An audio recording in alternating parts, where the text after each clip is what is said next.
אחיי אזרחי ישראל הדרוזים, המצב בסווידה, המצב בדרום מערב סוריה הוא חמור। Middle east में करीब पिछले 1.5 साल से कई मोर्चों पर युद्ध छिड़ा हुआ है और इन सब में कॉमन नाम जिस देश का है वो है इजराइल।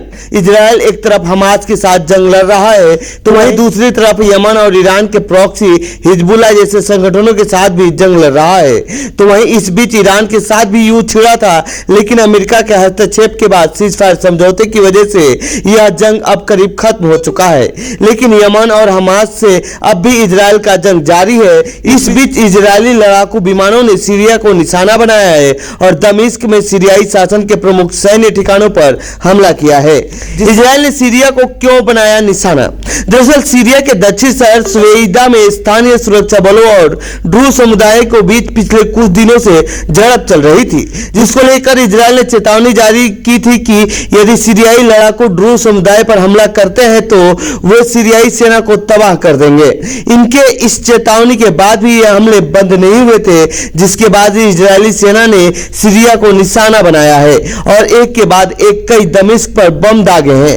इस हमले में सीरिया के प्रमुख सैन्य ठिकाने जनरल स्टाफ कंपाउंड तबाह हुए हैं। तो वहीं सीरिया की तरफ से दी गई जानकारी के अनुसार इस हमले में 2 आम नागरिकों की जान भी गई है। कौन है ड्रूज समुदाय जिन पर हमले को लेकर भड़का है इजरायल? दरअसल ड्रूज नागरिक भी अरबी ही माने जाते हैं।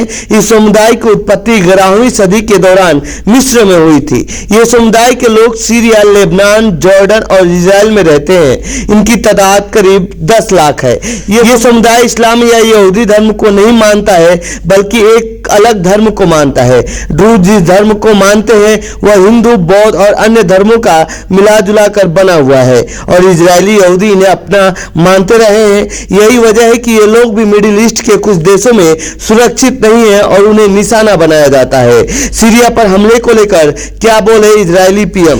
इजरायली प्रधानमंत्री बेंजामिन नेतन्याहू ने कहा है कि उनकी सेनाएं हमारे ड्रूज भाइयों को बचाने और शासन के गिरोह का सफाया करने के लिए काम कर रही हैं। इसके जवाब में ये हमले किए गए हैं। सीरियाई विदेश मंत्रालय ने इजरायल पर विश्वासघाती आक्रमण का आरोप लगाया है। रविवार को सुबेदा में ड्रूज मिलिशिया और बेडौइन जनजातियों के बीच झड़पों के बाद से 300 से ज्यादा लोगों के मारे जाने की खबर है। अमेरिकी विदेश मंत्री मार्को रूबियो ने कहा कि वह दक्षिण में हिंसा को लेकर बहुत चिंतित है, लेकिन उनका मानना है कि यह कुछ ही घंटों में समाप्त हो जाएगा।